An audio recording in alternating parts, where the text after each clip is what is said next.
হচ্ছে যে আমাদের কিছু সেট করা মিটিং থাকে। ধরেন যখন দেশের বাইরে যাই আমাদের আগের থেকে কিছু অ্যাপয়েন্টমেন্ট নেওয়া থাকে, সেনেটর, কংগ্রেসম্যান, লবিস্ট, লয়ার্স, তারপরে হচ্ছে ধরেন খুবই সোশ্যাল পাওয়ারফুল ব্যক্তি, যেমন ধরেন পেনসিলভেনিয়া না, ডিসিতে ধরেন ট্রাম্পের একজন নির্বাচনী অন্যতম গুরুত্বপূর্ণ ব্যক্তির সাথে ধরেন মিটিং এ বসেছি, রাইট, আগে থেকে সেট করা। একজন লয়ার যিনি আপার মামলা পুরোটা দেখবেন, তার সাথে 4 ঘন্টার মিটিং। কোন এক কংগ্রেসম্যান, সিনেটর, মেয়র, হ্যাঁ, এখন এগুলো তো নাম বলতে পারবো না, নাম বললে আবার বিরোধী পক্ষ এদের সাথে যোগাযোগ করবে, এগুলা আমাদের এগুলা। তারপরে ধরেন আরো অনেক লোকজন আছে, এগুলা বলা যাবে না, অনেক কাহিনী আছে। অমুক সংস্থা, তমুক সংস্থা, তমুক এজেন্সি, এই পর্যন্ত ধরেন এরকম প্রায় 70 মতো মানুষের সাথে বসেছি। ধরেন অমুক লোক বাংলাদেশ থেকে অমুক জায়গাতে বসবে, বাংলাদেশে বসবে না, স্থান নির্ধারণ করেছি, মিটিং সেট হয়েছে দলের জন্য। তো ওগুলো রিপোর্ট তৈরি করে আবার আমরা ইউরোপিয়ান ইউনিয়ন, এখানে মিটিং থাকে, ইউরোপিয়ান ইউনিয়নের নেতা মানে ওই যে বিভিন্ন অফিসের হিউম্যান রাইটস অর্গানাইজেশন, জেনেভাতে গেছি, সংবাদ সম্মেলন করেছি, সেমিনার করেছি, তারপর প্রোটেস্টে গেছি। এই যে অনেক কাজ থাকে। এখন এইসব আমি এত প্রকাশ বলতে পারবো, তবে হ্যাঁ, একদিন বাংলাদেশ আওয়ামী লীগ যখন ক্ষমতা যাবে তখন একদম নাম ধরে ধরে বলবো কার সাথে মিটিং। কিন্তু নিজম ভাই, আপনি বা আপনারা কি এই বার্তাগুলো ঠিকভাবে আন্তর্জাতিক অঙ্গনে বা আপনি যেখানেই যাচ্ছেন আপনার কি এখন আমি কারণ আমি যেটা দেখতে পাই আমার ব্যক্তিগত জায়গা থেকে, সেটা হচ্ছে যে এই মুক্তিযুদ্ধ বিরোধী যে পক্ষটা আছে, বিশেষ করে জামাত এবং তার সাথে আর যারা আছে, তারা দেখি যে একদিকে হচ্ছে আপনার যত কুকর্ম করে বেড়াচ্ছে, আমি খুব ভদ্র ভাষায় যদি বলি, কুকর্ম শব্দটা ব্যবহার করলাম আর কি। তো যেমন ধরেন এই যে হত্যাকাণ্ড, অভিজিৎ হত্যাকাণ্ড, ব্লগারদের যে হত্যাকাণ্ড ছিল, হ্যাঁ, এরকম অনেকগুলো হত্যাকাণ্ডের সাথে তারা জড়িত, সরাসরি জড়িত, তাই না? কিন্তু অন্যদিকে তারা আন্তর্জাতিক অঙ্গনে গিয়ে নাকি কান্না করছে, তারা নিজেদেরকে ভিকটিম হিসেবে প্রচার করছে, তারা বলছে যে শেখ হাসিনা নাকি তাদের সাথে অন্যায় করেছে, এটা করেছে, সেটা করেছে, অথচ it's the other way around, না? আচ্ছা, কিন্তু আমরা দেখি যে আপনারা যে দেশে ভালো কাজ করেছেন তা তো দেশের বাইরে কেউ জানে না, তো আপনারা কি করতেছেন? না, আপনারা কি দেখেন, একটা জিনিস আমি আপনাকে বলি, সেটা হচ্ছে যে ইন্টারন্যাশনাল এরিনাতে আমাদের ব্যাপারে এক ধরনের নেগেটিভ বেশ ভালো প্রচারণা হয়েছে। আমরা তো এই সোফার গত 2 বছরে তো বিভিন্ন জায়গাতে গেলাম, আমাদের একটা অভিজ্ঞতা হয়েছে। এখনো অনেকটুকু কমেছে, কত যে কমেছে এটা বলে বোঝাতে পারবো না। ইউনুসকে দেখে তাদের একটা শিক্ষা হয়ে গেছে কিছুটা। হ্যাঁ, তো বিভিন্ন দেশে যখন যাই, যেমন কদিন আগে আপনার অস্ট্রেলিয়াতে গিয়ে অস্ট্রেলিয়ার একজন গুরুত্বপূর্ণ ব্যক্তির সাথে দেখা করলাম আমরা। তো ধরেন আপনি আমাকে ফটো তুলতে দেখছেন ওয়াশিংটন ডিসির একটা বিল্ডিং এর সামনে, ওইটা পাবলিক দেখছে, এখানে ছবি দেখছে, চা খাচ্ছি, কফি খাচ্ছি, আপনার মনে হচ্ছে আরে কত না সুন্দর জীবন যাপন। হ্যাঁ, এখন আমি তো আসলে ওই ছবি দিয়ে বেড়াবো না যে আমার একটু আগে অমুকের সাথে মিটিং হয়ে গেল। তো আমি একজন ক্ষুদ্র মানুষ হিসেবে, আমি এককভাবে তো না, এখানে একটা টিম হিসেবে আমরা যাই, আমাদের একটা গোপন টিম আছে ইন্টারন্যাশনাল রিলেশন গুলোর জন্য।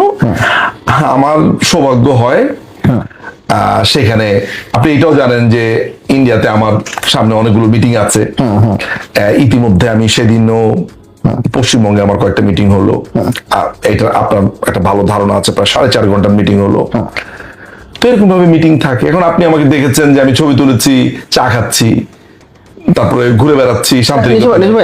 এগুলোর ফাঁকে ফাঁকে আমার আসল কাজ কি, এটা ধরেন অনেকটা ব্যাপারটা এমন যে এগুলো আমি ফেসবুকে আনি। নিজম ভাই, আমি যদি আরো স্পেসিফিক্যালি জিজ্ঞেস করি, সেটা হচ্ছে যে আমরা দেখছিলাম বাংলাদেশটা গত সরকারের, আগের সরকারের সময়, অর্থাৎ শেখ হাসিনার সরকারের সময় একটা খুব ভালো দিকে যাচ্ছিল, ক্রমান্বয়ে এটা উপরে উঠছিল, তাই না? হঠাৎ করে একটা কি হয়ে গেল, একটা চক্রান্তের মাধ্যমে স্টুডেন্টদেরকে ভুলভাল বোঝানো হলো। অবশ্যই যারা সামনে ছিল তারা ভুলভাল বোঝেনি, তারা জেনে বুঝেই করেছে, পেছনে যারা ছিল তারা ভুল বুঝেছে, প্রতারিত হয়েছে। তো তাদেরকে ভুলভাল বুঝিয়ে একটা চক্রান্ত করা হলো, ষড়যন্ত্র করা হলো, একটা সরকারকে নামিয়ে দেওয়া হলো, তারপরে ক্ষমতা এসে বসলো একটা তথাকথিত অন্তর্বর্তীকালীন সরকার, যেটা বেসিক্যালি একটা অবৈধ সরকার আসলে, আপনি যদি আইনগতভাবে চিন্তা করেন। হ্যাঁ, কিন্তু এই সরকারটা আসার পরে আমরা দেখলাম যে আপনার দেশটা ধ্বংস করে দিল, গুম খুন রাহাজানি হত্যা, political suppression and what not. তো এমন কিছু নাই যে করে নাই, তাই না? কিন্তু আন্তর্জাতিক অঙ্গনে তো আপনার তো মনে হয় না এটা বুঝতে পারছেন, এটা তো দেখি পারসেপশনটা উল্টো।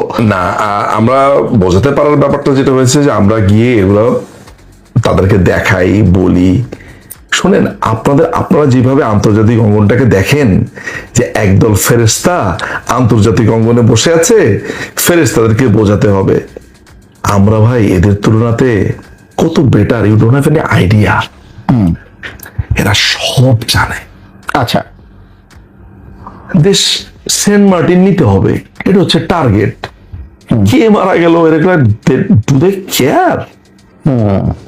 আচ্ছা, চিসুমিয়া চুক্তি হবে, আপনি বলতে চাচ্ছেন যে এটা ট্রেড ডিল হবে, এটা প্রিডিটারমাইন্ড।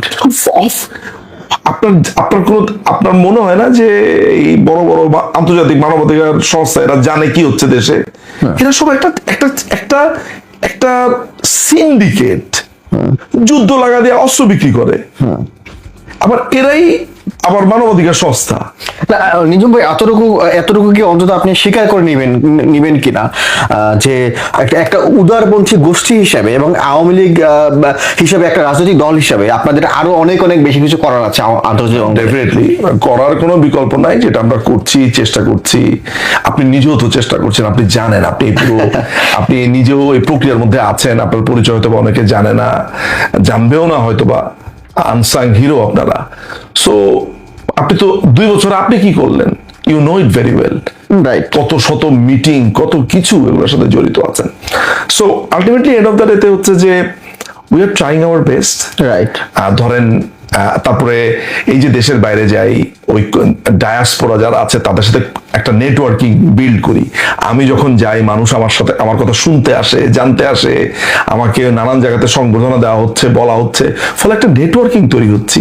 ধর টেক্সাসে যাচ্ছি, 6 জনের সমন্বয়ে একটা টিম বানিয়ে ফেললাম, সিডনিতে একটা টিম বানিয়ে ফেললাম, ইংল্যান্ডে একটা টিম বানিয়ে ফেললাম, জেনেভাতে একটা টিম বানিয়ে ফেললাম। এরা একসাথে মিলে কাজ করি, লয়ার্স, লবিস্ট, নানান ধরনের গ্রুপ বানিয়ে, এরকম প্রায় 10-15টা গ্রুপ মিলে কাজ করছি।